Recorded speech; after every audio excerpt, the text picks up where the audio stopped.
Bien amigos, les saluda Alberto Moreno Alfaro, estamos en Diálogo de Café.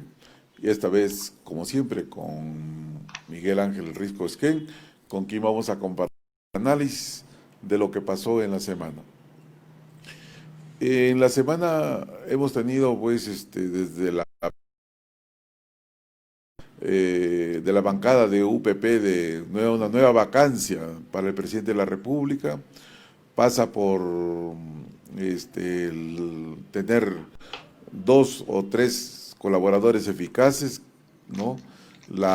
El desempolvamiento de la acusación de las obras en la región Apurímac cuando era gobernador el presidente de la República, Martín Vizcarra, y el tema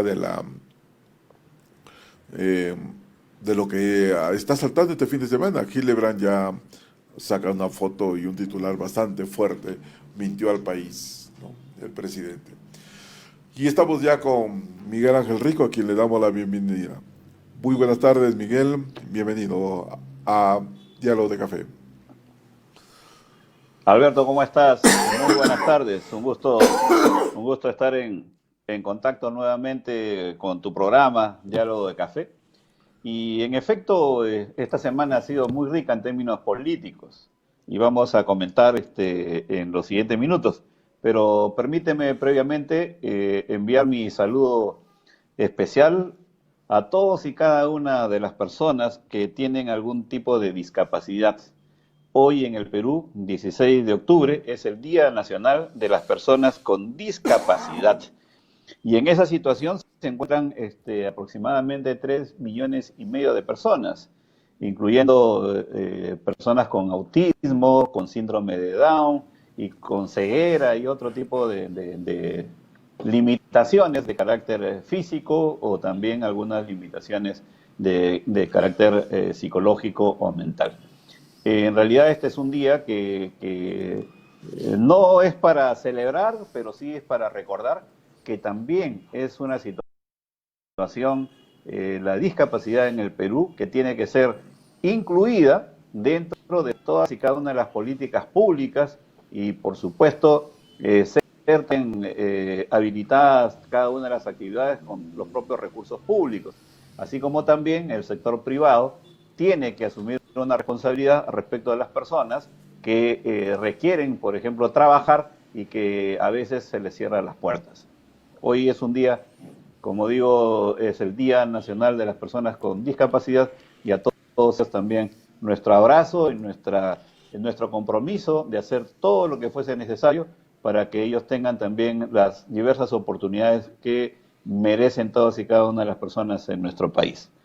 Y pasando a los temas, Alberto, realmente este fin de semana y durante toda la semana ha venido fuego graneado contra el presidente Martín Vizcarra y especialmente con su gestión cuando fue gobernador regional de Moquegua.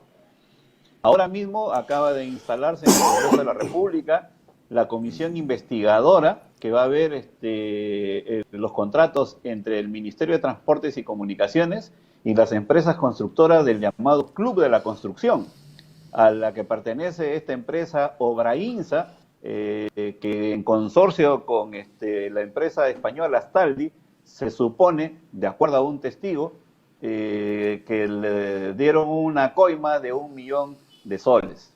Esto llevó al presidente a presentarse en el programa Panorama que dirige Roxana Cueva el último domingo. Pero a partir de ahí han comenzado a aparecer nuevos documentos que probarían esta situación irregular.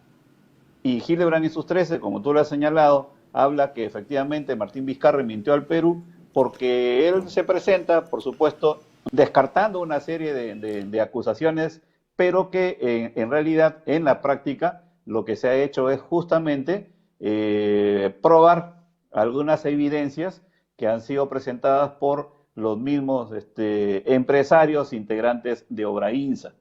Y para colmo, la empresa o la institución que participó en el proceso de licitación, como es UNOPS, ha señalado que el presidente, evidentemente, no ha dicho la verdad respecto de cómo ha sido esa licitación.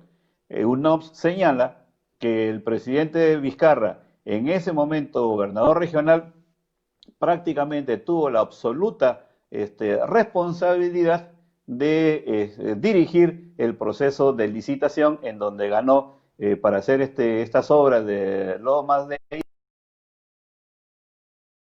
en consorcio con Astal.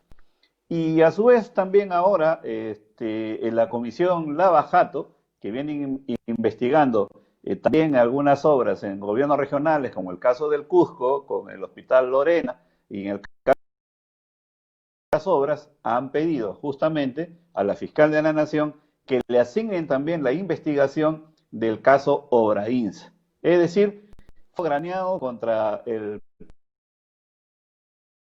Díaz también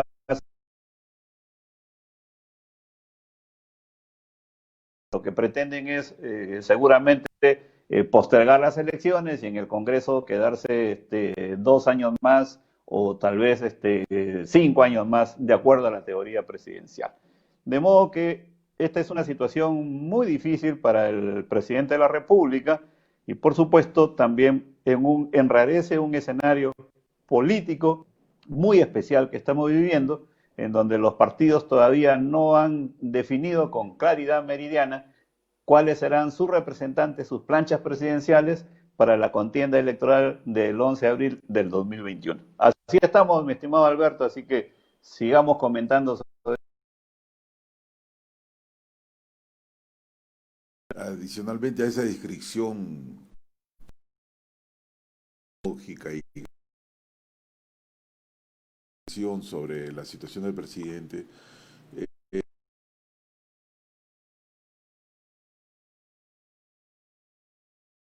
de que todos los presidentes han dicho lo mismo, todos los presidentes de los que están presos y de los que están fugados o los que están por estar,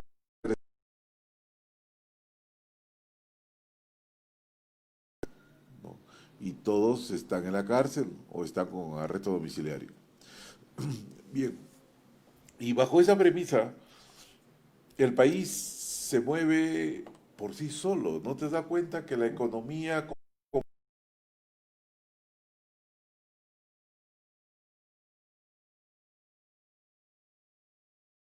Ya la economía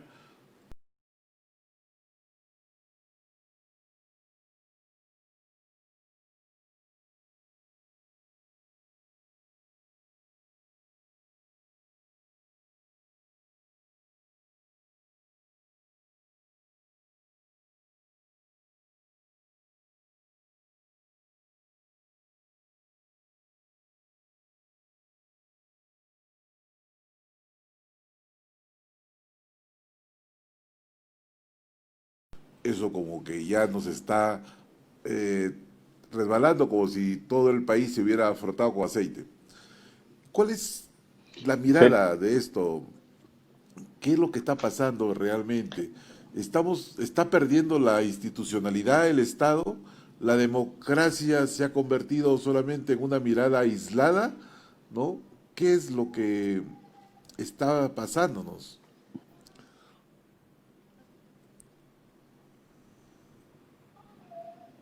Como le acaba de manifestar, que la economía está prácticamente encaminada en automático. Es decir, sin apoyo del Estado, sin apoyo financiero de la banca privada y que prácticamente han venido por iniciativa propia, por emprendimiento, creando mano de obra, creando puestos de trabajo, continúa de la misma forma, ahora por supuesto con muchas más dificultades. Si por ejemplo hacemos un símil entre los que han recibido las grandes empresas privadas en el Perú del programa Reactiva Perú, te das cuenta que siendo pocas empresas, obviamente grandes y medianas, se han llevado prácticamente el 80, 85 o 90% de la torta de esos créditos, en las dos etapas de 30.000 millones de soles. Por supuesto que hay un saldo ahí que ahora nadie lo quiere utilizar porque no quieren endeudarse.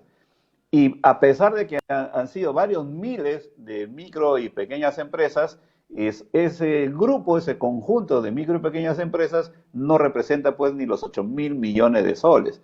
Es decir, imagínate el tamaño de la economía. Grandes empresas, ya que generan una determinada cantidad de mano de obra, pero las micro y pequeñas empresas, además las otras organizaciones de emprendedores informales, son los que están sosteniendo en este momento la economía. Sin embargo, también hay que decirlo con claridad meridiana, que la pobreza y la pobreza extrema nuevamente han recrudecido en el país a propósito de los efectos tremendamente negativos que ha generado la pandemia del COVID-19.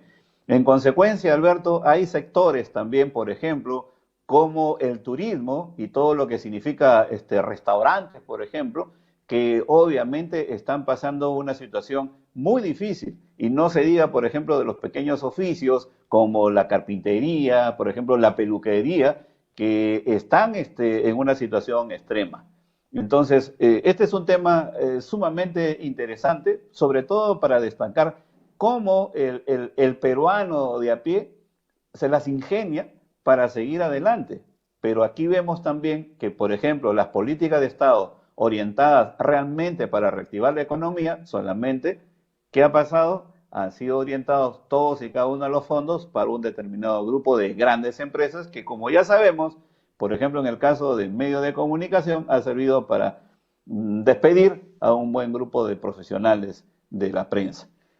Por otro lado, también, Alberto, es necesario manifestar que todos y cada uno de estos programas de asistencialismo puro, como es la entrega de bonos, que dicho sea de paso, se ha convertido en una política de Estado, inclusive en los países más desarrollados, la entrega aquí, en el caso del Perú,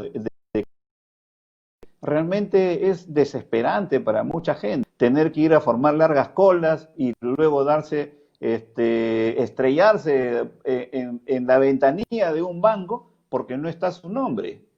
Y además ha dado también lugar a otro tipo de peligros, como por ejemplo es la falsificación de información a través del Internet.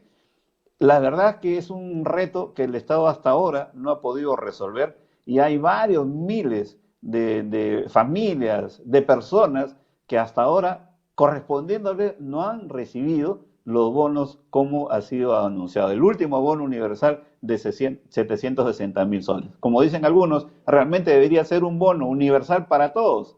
Y entiendo, por ejemplo, que sí, toman como base alguna referencia que en Estados Unidos todos y cada uno de los desempleados, sencillamente y de un momento a otro, han recibido en sus cuentas el bono del Estado norteamericano por $1.200. Así de fácil. Y acá obviamente tenemos 1.000 problemas para recibir este bono reciente de los 760 soles. Así estamos. No deberíamos, por supuesto, estar en esta situación. El Estado debería ser mucho más eficiente, pero hemos llegado, Alberto, a ver, por ejemplo, esos enfrentamientos solapados entre la ministra de Salud, Pilar Mazzetti, y la presidenta de Salud, Fiorella Molinelli, justamente por ver este tema de quién usa mejor o no los medicamentos como por ejemplo la ivermectina, la hidroxicloroquina, y que han sido retirados por el Ministerio de Salud. Pero ahí vemos, seguramente alguien les recomienda que hagan un espectáculo público y que traten de esclarecer públicamente también los temas, quién usa mejor o no los medicamentos que ya han sido retirados y que no son recomendados internacionalmente para abordar este tema del COVID-19. Es decir, situaciones como las que estamos viviendo en el Perú, con una economía realmente muy golpeada, en donde, como lo dicen también los organismos internacionales, incluyendo el Fondo Monetario Internacional, al final del año vamos a tener una pérdida de menos 12% de impacto en el Producto Bruto Interno, pero que en los últimos meses ha venido, digamos, repuntando la economía, pero no vamos a llegar pues, a cifras en azul. Y para el próximo año, 2021, se vislumbra que evidentemente también puedan reactivarse algunos sectores económicos y por supuesto se obtenga una mejor situación económica nacional. Solo que estamos viendo, y las cifras también recientes que han sido dadas a conocer por el Instituto Nacional de Estadística e Informática, la situación es muy difícil, el desempleo ha recrudecido y no hay visos de solucionar este tema por prioridades que obviamente no, estamos viendo en el Estado. ¿Qué es lo que ha pasado, por ejemplo, en el gobierno nacional? Evidentemente una gran distracción por los casos de corrupción que rodean al presidente de la República. Por más esfuerzo que pueda hacer el gabinete ministerial presidido por el general Cajamarquino, hasta ahora no se ve acciones concretas que estén apostando o apuntando a sostener con principales pilares nuestra economía nacional. Obviamente, esta es también responsabilidad de los diferentes gremios empresariales del Perú y ahora, por ejemplo, que se viene el CADE 2020, que va a ser virtual, esperemos, por ejemplo, que los empresarios también digan lo que les corresponde y hagan también las cosas a la altura de las circunstancias en nuestro país, porque ellos son los que más han sido beneficiados de los créditos aprobados por el Estado. Y en el caso, por ejemplo, de la agricultura, como ya lo hemos comentado también aquí, Alberto, sabíamos que, por ejemplo, la campaña agrícola representa más de 14.000 millones de soles. Sin embargo, el crédito que se ha dado, aprobado por el gobierno nacional, solamente es alrededor de 2.000 millones de soles. Es decir, hay un déficit tremendo, hay un déficit abismal, pero que, por ejemplo, el sector agricultura es el que está sosteniendo también parte de nuestra economía nacional y, por supuesto, abasteciendo todos y cada uno de los productos alimenticios que requiere nuestra población y también para la exportación. Así estamos, Alberto, en temas económicos y creo que viene el gran reto también para los candidatos presidenciales, para los partidos y movimientos políticos que están alistando también dentro de sus organizaciones cómo participar para las elecciones del 11 de abril del 2021. Eso es lo que quería llegar, porque tenemos el problema económico, tenemos el problema de una institucionalidad presidencial totalmente debilitada, ¿no? Y ya está generando hartazgo incluso en los muchos que creyeron y creían en el presidente, ¿no? Y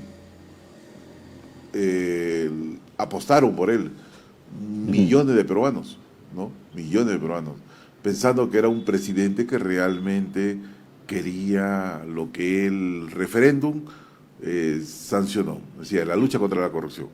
Pero de lucha contra la corrupción era esa clásica que nos decían nuestros padres, ¿no? Cuando veas correr a un ladrón, y el ladrón casi no corre, se queda parado y le dice, el que está corriendo, dice, ahí va el ladrón, ¿no? El ladrón.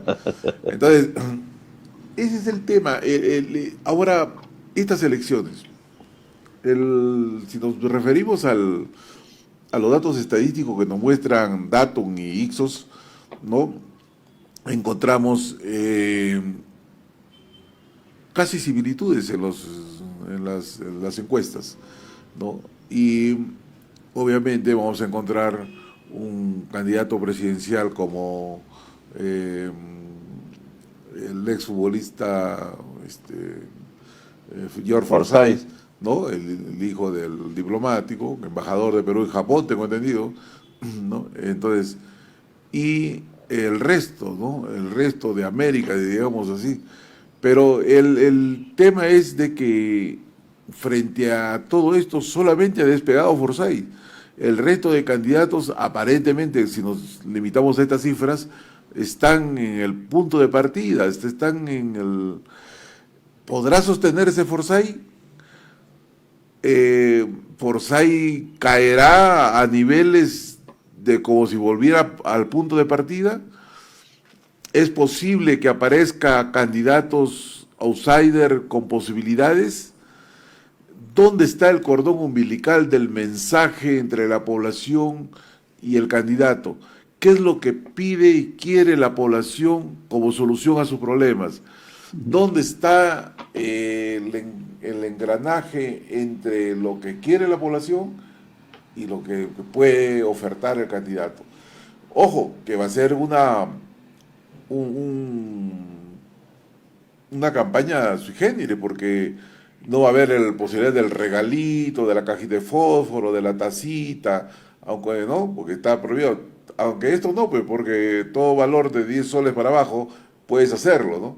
Pero esto está desaparecido. Entonces, la conexión candidato-población no va a suceder. Entonces, queda esto, lo que estamos haciendo nosotros, como único mecanismo para lograr un entendimiento, un cordón umbilical y una credibilidad entre la población y el político. ¿Qué es lo que se viene?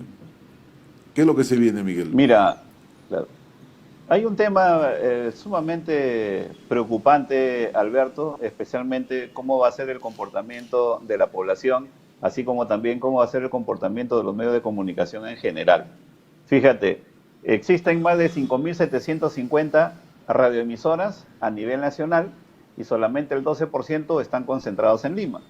Es decir, todos aquellos partidos o candidatos que pretenden hacer creer que Lima va a definir, como en otras épocas, las elecciones y se van a comunicar a través de determinadas emisoras, eso no es cierto.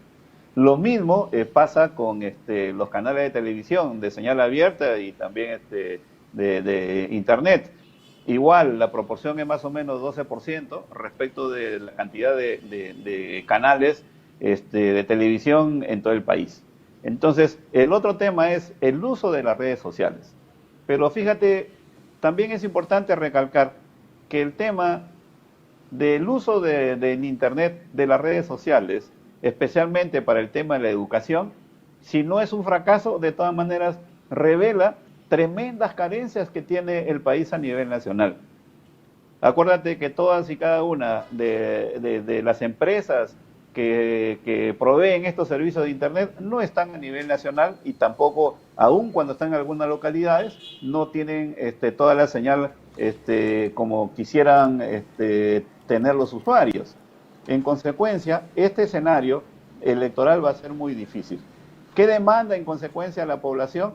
En principio, la población sabe que no quiere necesariamente dádivas y como yo discrepo mucho, he escuchado a algunas personas que están vinculadas a varias campañas y dicen se contentan porque le hagan las obritas y hagan las cosas. No, mira, la situación es que primero lo que quieren, creo yo, es que le digan la verdad, que ya no les mientan más.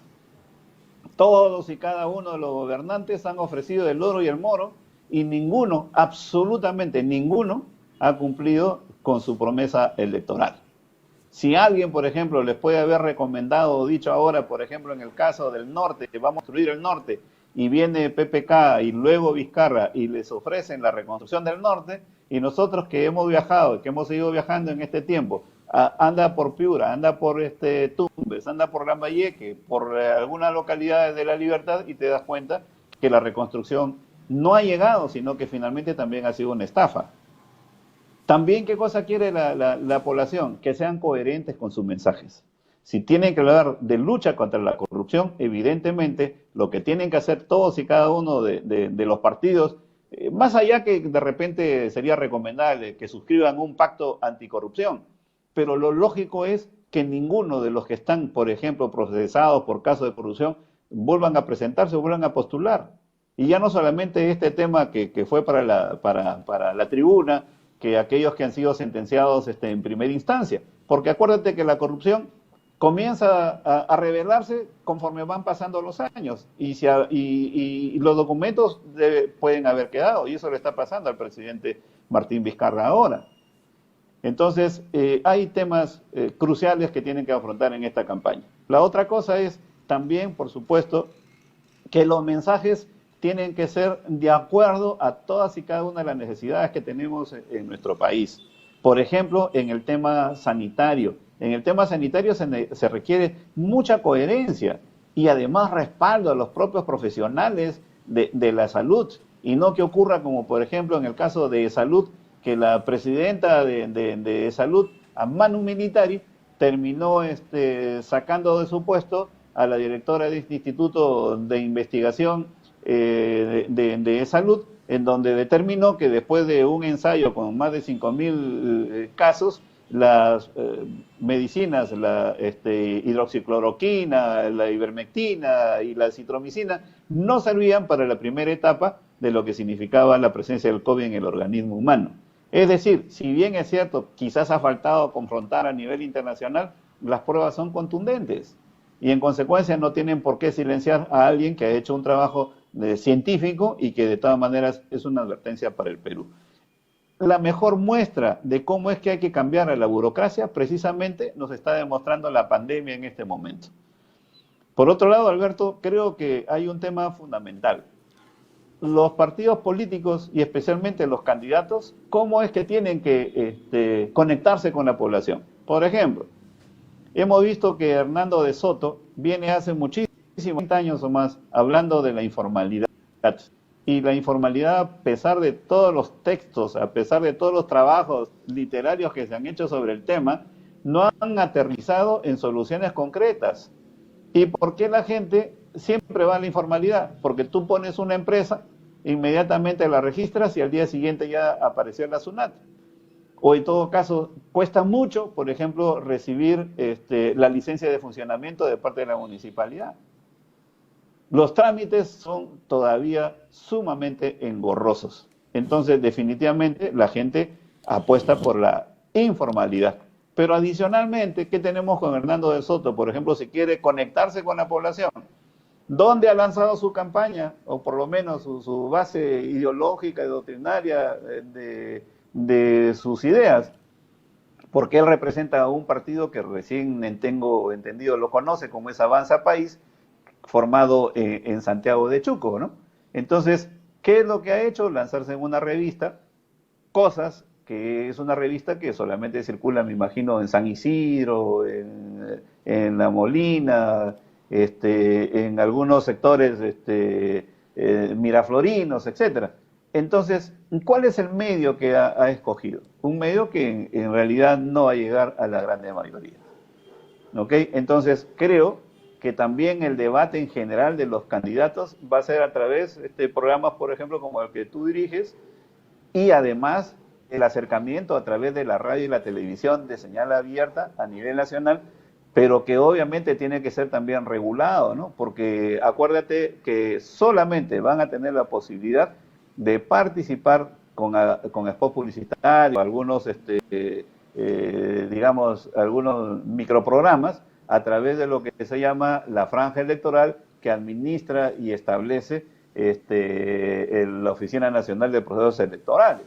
En consecuencia, estamos en un momento muy importante, muy decisivo, digamos, de lo que va a pasar el 11 de abril del 2021, pero sobre todo también se requiere aquí el compromiso de la población electoral, porque nosotros somos finalmente los que tenemos la responsabilidad de elegir a quienes nos van a representar, tanto en la presidencia de la República, las 2 vicepresidencias, en el Parlamento andino y en los 130 congresistas.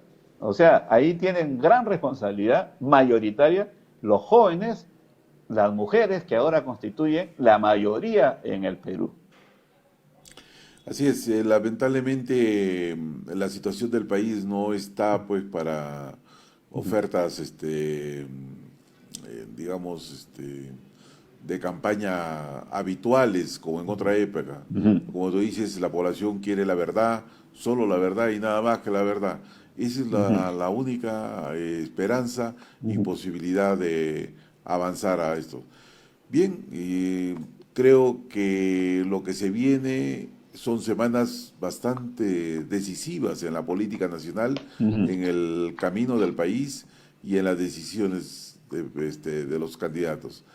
¿Qué es lo que puede hacer Forsyth para mantenerse? ¿Qué es lo que puede hacer el resto para crecer? ¿Cómo se lo bajan a Forsyth?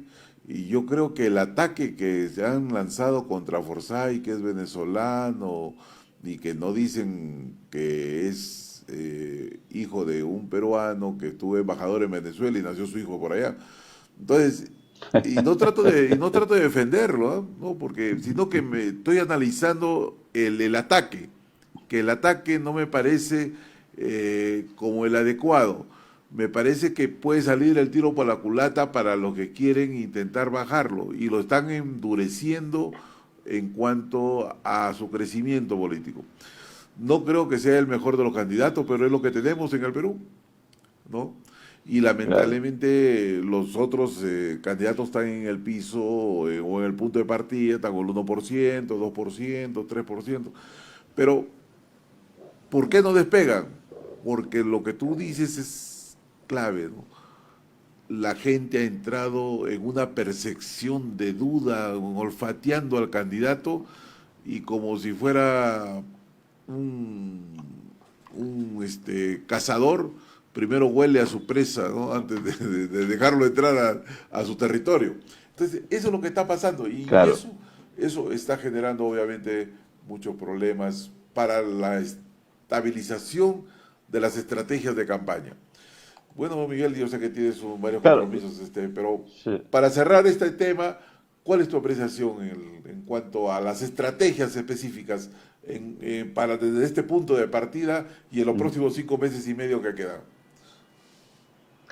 En los últimos años, Alberto, lo que hemos visto en el Perú es la presencia de marqueteros extranjeros, ranqueados en diferentes escenarios políticos, y que creo que en algún momento nos hicieron elegir, por ejemplo, a personas que luego han tenido problemas tan serios, como por ejemplo tantos juicios, tantas acusaciones de carácter penal, como por ejemplo en el caso de Ollanta.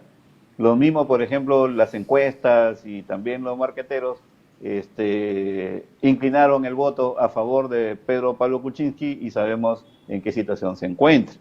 Entonces, luego, por ejemplo, ya encumbrado como presidente de la República, Martín Vizcarra, él mismo se ufana de decir que tiene el respaldo popular. ¿Okay? Entonces, claro, ¿por qué? Porque se supone que hay encuestas que son levantadas extrañamente y que obviamente aparece con una tremenda aprobación. Pero hemos visto en los últimos tiempos, Alberto, que cada vez que va el presidente a una localidad, lo que obtiene es el rechazo, el reclamo. La imagen más evidente, por ejemplo, de un rechazo fue tremendamente contundente el caso de Arequipa, donde una señora se acercaba a la camioneta y salió disparado, reclamando que por lo menos atiendan a su esposo. No lo atendieron, subió al avión, regresó a Lima y el esposo murió al día siguiente. Esas cosas quedan en la mente y el corazón de la gente, Alberto. Entonces, los candidatos, si quieren hacer lo mismo, llegar al poder, digamos, con triquiñuelas, acusando a otros, juzgando a los demás por sus diferentes debilidades, creo que no vamos a lograr un crecimiento democrático en el Perú. Entonces, eso sí, también, obviamente, las organizaciones políticas tienen una gran responsabilidad, pero también los ciudadanos, las organizaciones ciudadanas del barrio, hasta las organizaciones, por ejemplo, académicas, tienen una gran responsabilidad. Acuérdate que el Perú no ha cambiado mucho desde hace 200 años. A cada rato tenemos luchas intestinas y también cuando no corrupción. Hemos tenido corrupción para la guerra del Pacífico. Y ahora estamos en una situación similar, es decir, llegamos a un nivel tal que podríamos decir que hay una traición a la patria permanente. Y yo creo que, por ejemplo, como tú señalas en el caso de Forsyth, creo que es un joven que tiene aspiraciones políticas de llegar a ser presidente. Obviamente, siendo joven, acuérdate, Alan García, que en paz descanse, tenía otro nivel de retórica y de manejo político distinto a lo que tiene ahora Forsyth. Es decir, también se necesita jóvenes y jóvenes. Entonces se necesita jóvenes que tengan una visión 360, digamos, de lo que está pasando en el Perú. Pero hemos visto que no sé qué tipo de logro podríamos atribuirle en el caso del distrito de La Victoria. Los problemas siguen exactamente igual como los encontró.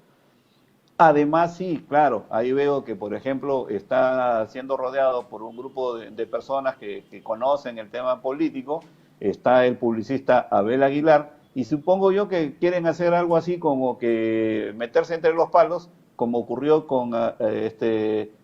con el alcalde Jorge Muñoz ahora, que de un momento a otro se cayeron los otros candidatos, inmediatamente asumió una responsabilidad y luego fue encumbrado como alcalde.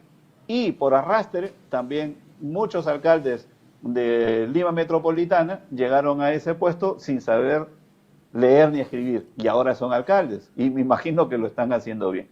Entonces, mi clamor para todos y cada uno de los ciudadanos, Alberto, es que nos enteremos todo lo que podamos para poder en esta oportunidad elegir bien. Ya no estamos para improvisaciones, ya no estamos para ensayos, ¿no? ¿Ok? Porque estamos perdiendo muchísimo tiempo, evidentemente, en tener gobernantes como los que tenemos en este momento. Bien, habría que ver cuál va a ser el conducto, el camino de los pulpines. Miguel Risco Esquén, muchísimas gracias por estar con nosotros en Diálogo de Café y estaremos, como siempre, atisbando la política y atisbando el camino de los pasos perdidos, que no son tan perdidos de paso, ¿no? Muchas gracias, Un Miguel. abrazo. Un abrazo. Un abrazo, Alberto. Muchas gracias. Bien, amigos, estuvimos con Miguel Ángel Risco Esquén, colega periodista y analista político, con quien desde Lima estuvo la gentileza de estar con nosotros. Nosotros nos despedimos aquí en Diálogo de Café. Un fuerte abrazo. Hasta la próxima. Muchas gracias.